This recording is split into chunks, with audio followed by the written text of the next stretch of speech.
வணக்கம் குட்டீஸ், நான் தான் சீத்தாப்பழ மரம் பேசுகின்றேன். பசுமையான இலைகளோடு அமைதியாக நிழல் தந்து நின்று கொண்டிருப்பேன். காற்று வந்ததும் சர் சர் என்று என் இலைகளை அசைத்து உங்களுக்கு வணக்கம் சொல்வேன். ஒரு நாள் ஒரு குட்டி பெண் என்னிடம் கேட்டாள், மரமே மரமே, உன் பழம் எப்படி இருக்கும் என்று. நான் சிரித்து கொண்டே சொன்னேன், என் பழம்தான் சீத்தாப்பழம். மேலே கொஞ்சம் முட்டை முட்டையாக இருக்கும், உள்ளே வெள்ளையாக ரொம்ப மென்மையாகவும் இனிமையாகவும் இருக்கும் என்றேன்.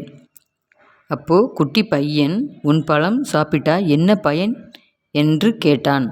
நான் பெருமையாக, என் பழம் சீத்தாப்பழத்தில் நிறைய சத்துக்கள் இருக்கின்றன குட்டீஸ்.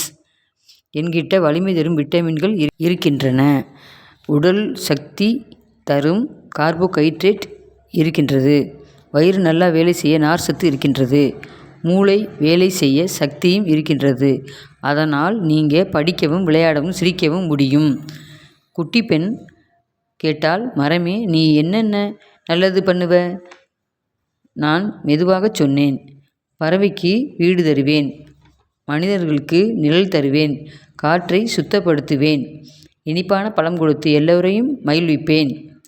ஆனால் குட்டீஸ், என்னையும் மற்ற மரங்களையும் வெட்டாமல் தண்ணீர் ஊற்றி பாதுகாக்க வேண்டும் என்றேன். அதை கேட்ட குட்டீஸ் ஒரே குரலில், நாங்கள் மரங்களை நேசிப்போம் என்று கூறினார்கள். நான் மகிழ்ச்சியாக என் இலைகளை அசைத்து, நீங்கள் நல்ல குழந்தைகள் என்று கூறினேன். கதை சொல்லும் நீதி: மரம் நமக்கு நண்பன்.